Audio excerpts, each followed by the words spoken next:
اچھا یہ ذہن میں رہے عزیزان گرامی کہ 4 چیزوں کو تو سمجھنا میرے اور آپ کے بس کی بات نہیں ہے، اس پہ اپنی تباہ آزمائی نہ فرمائیے۔ ایک، علم قیامت۔ قیامت ہم نہیں جان سکتے کہ کب آئے گی، ہمارا کام ہی نہیں ہے۔ اچھا ممکن ہے کوئی کہے کہ صاحب یہ کیسے آپ دروازہ بند کر سکتے ہیں کہ فلاں چیز کو پر نہ سوچیے، فلاں چیز پہ غور نہ کیجیے۔ ہم یہ اس لیے کہہ رہے ہیں کہ اس چیز کو سمجھنا ہمارے بس کی نہیں ہے۔ جیسے ماں کے شکم میں موجود جنین کو دنیا کے بارے میں آپ بتائیے کہ مثال کے طور پر ملتان میں مسلک حسین جو مکان ہے وہ ایسا ہے، وہ سمجھے گا ہی نہیں جی۔ 1 سال کے بچے کو ازواجی اور ازدواجی زندگی کے بارے میں کچھ بتائیے، وہ سمجھے گا ہی نہیں۔ اس کی سمجھ سے بالا تر بات ہے نا، اسے قبل از وقت بتایا جا رہا ہے، اس کا کام نہیں ہے وہ۔ 4 چیزیں ایسی ہیں جن کے بارے میں غور کرنا میرے اور آپ کے بس کی نہیں ہے۔ ایک، علم قیامت۔ قیامت کے بارے میں غور کرنا، اللہ نے کہا یہ میرے پاس اس کا علم ہے، میں جانتا ہوں یا وہ جانتے ہیں جنہیں میں نے علم دیا ہے، تمہارا کام نہیں ہے۔ دوسری چیز، شب قدر۔ وما ادراک ما لیلۃ القدر، تمہیں کیا پتا شب قدر کیا ہے؟ جب اللہ نے کہہ دیا تمہیں نہیں پتا، تم نہیں جان سکتے، یہ تمہارا کام ہی نہیں ہے۔ تم تو معصومین کی پیروی کرتے ہوئے ان دنوں میں عبادتیں بڑھا دو، ورنہ شب قدر تمہیں کیا پتا کیا ہے؟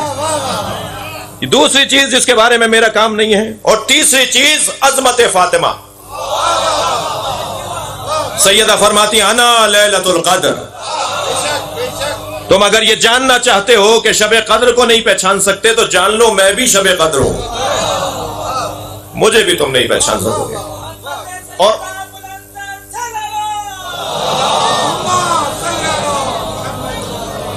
اور چوتھی چیز ہے احوال ولادت اہل بیت، ان کی آمد دنیا میں کیسے ہوتی ہے، اس کے بارے میں اور آپ نہیں جان سکتے، یہ ہمارے بس کی نہیں ہے۔ اس وادی میں قدم نہیں رکھو، پر جل جائیں گے، اور روح سیاہ ہو جاؤ گے اگر اس وادی میں قدم رکھو گے۔ جی ولادت ائمہ اہل بیت کی آمد کا حال ہمیں نہیں پتا، ہم جان بھی نہیں سکتے۔ اچھا لفظ ولادت سے بھی چڑیے نہیں، اس لیے کہ قرآن میں انبیاء کے لیے لفظ ولادت آیا ہے، معصومین کے لیے آیا ہے۔ اگر اس ممبر سے کوئی کہے کہ ولادت کا لفظ نہیں بولو تو سنی بھائی سن رہا ہے، حافظان قرآن سن رہے ہیں، وہ کہیں گے شیعوں کو اتنا بھی نہیں پتا کہ ائمہ کے لیے، انبیاء کے لیے لفظ ولادت آیا ہے قرآن میں، اور شیعہ اس ممبر سے بیٹھ کے کہتا ہے کہ یہ بات نہیں کرو، تو پھر قرآن نہیں پڑھتا نا شیعہ، اس کا مطلب ہے یہ تہمت آئے گی نا۔ حضرت عیسیٰ کے لیے لفظ ولادت آیا ہے، حضرت یحییٰ کے لیے لفظ ولادت آیا ہے۔ مولود کعبہ تو آپ کہہ کہہ کر یہاں تک پہنچے ہیں مولا علی کے لیے، خانہ کعبہ کو جائے ولادت آپ کہتے آئے ہیں، صدیوں سے کہتے آئے ہیں، لہذا لفظ ولادت سے چڑیے نہیں۔ میرا کام یا علمی بات کرنا ہے، آپ میں سے کسی کو خوش کرنا نہیں ہے۔ صلوات پڑھ لیں ذرا محمد و آلہ۔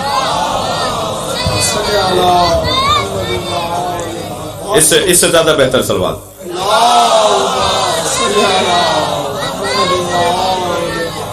ٹھیک ہے، لہذا احوال آمد اہل ظہور کا لفظ بھی بہت اچھا ہے، میں اس کی مخالفت نہیں کر رہا۔ لفظ ظہور ائمہ کی آمد کے موقع پر اگر استعمال کیا جائے بہت اچھا لفظ ہے، ادب ہے، احترام ہے، میں اس کی مخالفت نہیں کر رہا، لیکن لفظ ولادت کو بھی توہین نہ سمجھا جائے، اس لیے کہ السلام علیہ یوم ولدت، حضرت یحییٰ اور حضرت عیسیٰ فرما رہے ہیں میرے روز ولادت پر سلام ہو۔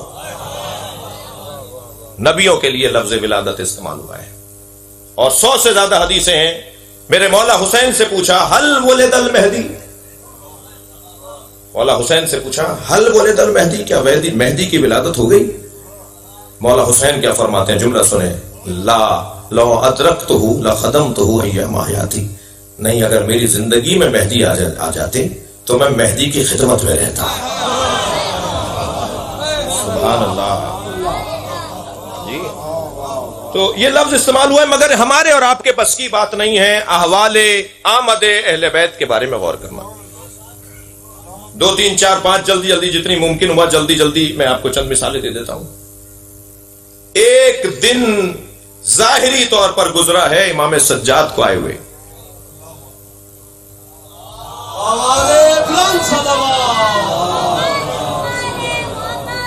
اور حضرت حضرت حشام حاضر ہوئے ہیں مولا حسین کی خدمت میں. فرمایا اپنے امام کو سلام کرو. کہتے ہیں میں گہوارے کے قریب گیا اور میں نے جا کر کہا اے طفل صغیر تم پہ سلام ہو. تو وہ فوراً بولے میں طفل صغیر ہوں جو خضر کو نمازیں پڑھاتا رہا.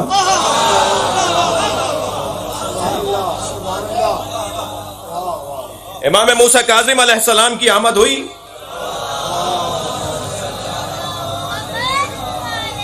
تو امام صادق کی خدمت میں پہنچے ابو بصیر اور امام نے فرمایا جاؤ اپنے آگے والے آئندہ امام کو سلام کرو.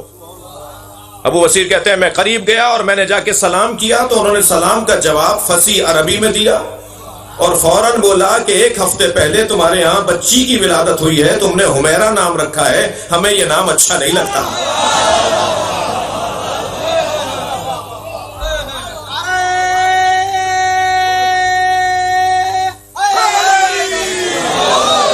توجہ کر لی.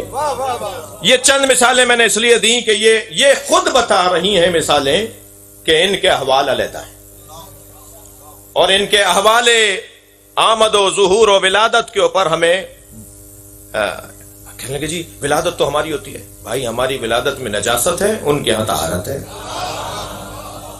جی لفظ مشترک ہو سکتا ہے, مطلب مشترک نہیں ہے. اللہ بھی عالم ہے, مولانا بھی عالم ہے. اللہ بھی شہید ہے, نبی کو بھی اللہ نے شہید کہا ہے, مولا علی کو بھی قرآن میں اللہ نے شہید کہا ہے. ہمارے یہاں جو ملتان میں لوگ شہید ہوئے وہ بھی شہید ہیں. تو کیا سب شہید ایک جیسے ہیں؟ لفظ ایک جیسا ہے, مطلب ایک جیسا نہیں ہے. ہو سکتا ہے کہ ایک لفظ ہو مگر اس کا محل بدلے تو مطلب بدلتا چلا. وہی لفظ میرے لیے آئے تو ایک مطلب, وہی لفظ کہیں اور جائے تو دوسرا مطلب. تو مطلب بدلے گا محل بدلنے سے. یہ عربی زبان ہے, اس کے اندر وسعت بہت زیادہ ہے. یہ محل بدلنے سے مطلب بدل دیتے.